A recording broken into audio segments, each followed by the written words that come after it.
Eu acho que a gente pode chamar a cibercultura de uma cultura da leitura e da escrita. E da leitura e da escrita de forma ampla, né? A cultura massiva dos meios de massa, pré-digital, é uma cultura apenas da leitura, tá certo? O que nós podíamos fazer era ler.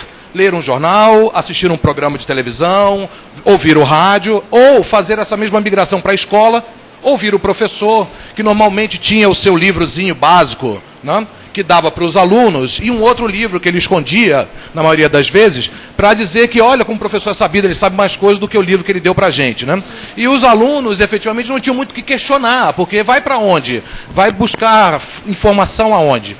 A cibercultura, na realidade, o que ela está trazendo é uma possibilidade muito grande de, não só de ampliar a leitura, então eu posso pegar informação de qualquer lugar do mundo, em várias línguas, sobre vários formatos, isso é imediato, como eu posso também produzir conteúdo. Eu passo a ser um escritor e não apenas um leitor.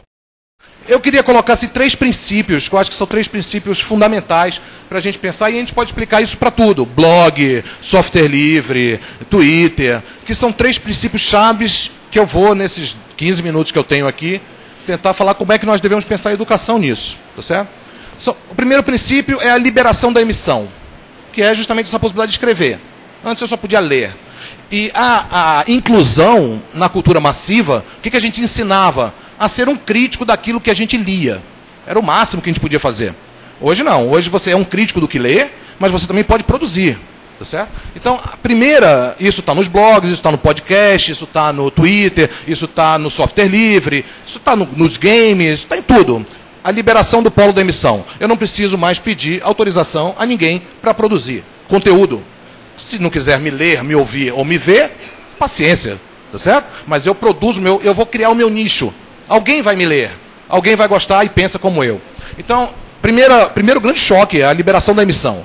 Segundo, não é emitir como eu fazia no meu caderninho e guardava na gaveta. Essa emissão só faz sentido coletivamente e em rede. É esse que é o grande barato aí. Então, primeiro princípio é a emissão. Segundo princípio é a conexão generalizada e aberta. Essa conexão generalizada e aberta, junto com essa emissão, o que nós temos aí? Primeiro, poder falar, e segundo, poder se juntar. Quando a gente pode falar livremente, que não podíamos antes, porque só líamos, não?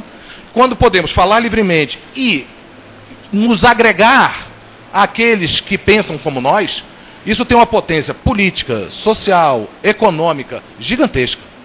Gigantesca. É o terceiro princípio, a reconfiguração. Então nós estamos vivendo hoje uma reconfiguração cultural generalizada. Os livros vão estar aqui amanhã, a música, o cinema. Como é que essas coisas estão evoluindo hoje? A grande briga hoje da indústria é isso. É uma tensão de modelos paralelos. Eu estou falando de reconfiguração, eu não estou falando de eliminação, nem destruição. Tá certo? Por reconfiguração, eu entendo que para nós, usuários, em geral, para o estudante, nós estamos num ambiente comunicacional extremamente mais rico. Porque eu tenho uma informação que pode ser mediada, controlada, confiada, não? Como eu tenho uma informação aberta, que eu posso buscar a minha informação. Então eu tenho 2 sistemas em funcionamento. O que eu tenho chamado do sistema de massa, que é esse polo que controla a emissão para uma massa de leitores, e um sistema que eu tenho chamado de pós-massivo, que é todo mundo podendo conversar. Essa é a grande potência. É a potência da conversação. Como é que a gente tem que pensar a educação? E aí eu termino, Renata. Fala-se muito de virtual, atual, virtual, escola virtual, professor digital, etc. Eu acho que nós não devemos ficar reféns de equipamentos. Certo? Amanhã chega um novo computador, depois chega um novo celular, depois vem os iPads. Eu estava brincando aqui, dizendo com a professora, né, que tem na sua escola os computadores, um computador por criança, maravilhoso. Eu brincava e dizia, pô, daqui a pouco vai ter que trocar tudo, vai ter que botar um iPad, né? Ou um tablet em geral. Eu acho que a gente tem que pensar em virtualização, não como equipamentos eletrônicos, mas virtualização como aquilo que me permite ler as coisas, problematizar as coisas. Então, eu estou falando aqui, eu estou atualizando nada que eu nem previ muito, meio em tempo real aqui. Estou atualizando um monte de pensamentos que estão na minha cabeça aqui, flutuando, tá certo? Que eu atualizo na minha fala. e que vocês, com certeza, estão pensando, esse cara é maluco, o que ele está dizendo, o que é isso? Vocês estão problematizando aquilo que eu estou dizendo. O processo educativo é isso. Se a gente não fizer os alunos problematizarem aquilo que a gente diz, não tem equipamento que vai resolver o problema. Tá certo? Então nós temos que fazer, e temos que atualizar, depois pedir a eles, vem cá, nós discutimos um monte de coisa, o que vocês têm a produzir sobre isso? Aí eles atualizam. Atualizar é escrever. Virtualizar é ler.